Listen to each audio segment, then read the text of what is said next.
इस खंड में परिचय पात्रता में कैसे आवेदन कर सकता हूँ? क्या कोई शुल्क है? मुझे अपने आवेदन के हिस्से के रूप में कौन से दस्तावेज जमा करने होंगे? यदि मेरा आवेदन सफल होता है तो क्या होगा? यदि मेरा आवेदन असफल होता है तो क्या होगा? परिचय लंबी अवधि के अनिर्दिष्ट प्रवासियों का नियमितीकरण योजना राज्य में रहने वाले लंबे समय तक अनिर्दिष्ट प्रवासियों की स्थिति को नियमित करने के लिए मंत्री की कार्यकारी शक्तियों के तहत स्थापित एक प्रशासनिक योजना है। पात्रता 1 सामान्य मानदंड सभी प्रकार के आवेदक पर लागू 2 अनुप्रयोगों के प्रकार 3 एकल और प्रधान आवेदक 4 पारिवारिक आवेदन केवल युगल 5 कम से कम एक आश्रित नाबालिग बच्चे के साथ पारिवारिक आवेदन 6 कम से कम एक आश्रित वयस्क बच्चे के साथ पारिवारिक आवेदन 7 आप आवेदन करने के पात्र नहीं हैं, मैं कैसे आवेदन कर सकता हूँ? लंबी अवधि के अनिर्दिष्ट प्रवासी योजना के नियमितीकरण के तहत अनुमति के लिए आवेदन करने के लिए कृपया इन चरणों का पालन करें। आप केवल 31 जनवरी 2022 और 31 जुलाई 2022 के बीच ही आवेदन कर सकते हैं।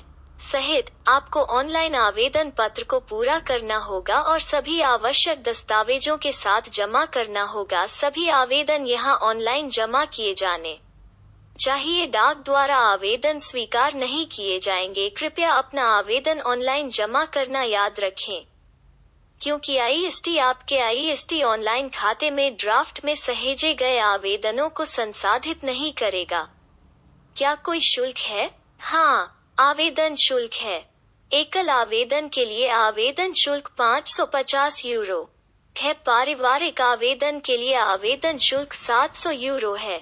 अपने माता पिता के साथ रहने वाले 23 वर्ष तक के बच्चों को पारिवारिक आवेदन में शामिल किया जा सकता है। बच्चों के बिना जीवन साथी डी फैक्टो सिविल पार्टनर एक परिवार के रूप में आवेदन कर सकते हैं। जब आप अपना ऑनलाइन आवेदन पत्र जमा कर रहे हों तो आपको इस आवेदन शुल्क का पूरा भुगतान करना होगा, अन्यथा आपका आवेदन जमा नहीं किया जाएगा। यह आवेदन प्रसंस्करण शुल्क सभी मामलों में गैर वापसी योग्य है, इसलिए आपको आवेदन करने से पहले यह सुनिश्चित कर लेना चाहिए कि आप योजना के लिए पात्र हैं। मुझे अपने आवेदन के हिस्से के रूप में कौन से दस्तावेज जमा करने होंगे?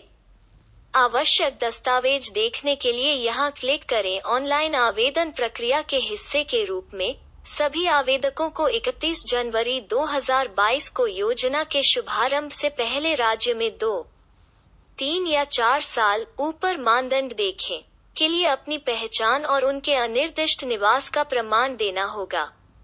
यदि आप एक परिवार इकाई के रूप में आवेदन कर रहे हैं तो आपको आवेदन पत्र पर परिवार के सदस्यों के बीच संबंधों का प्रमाण भी देना होगा। यह बेहद महत्वपूर्ण है कि आप आवेदन पत्र को पूरी तरह और सही ढंग से भरें और आप इसे और सभी आवश्यक दस्तावेज जमा करें जिसमें अंतिम तिथि पर या उससे पहले उचित शुल्क शामिल है।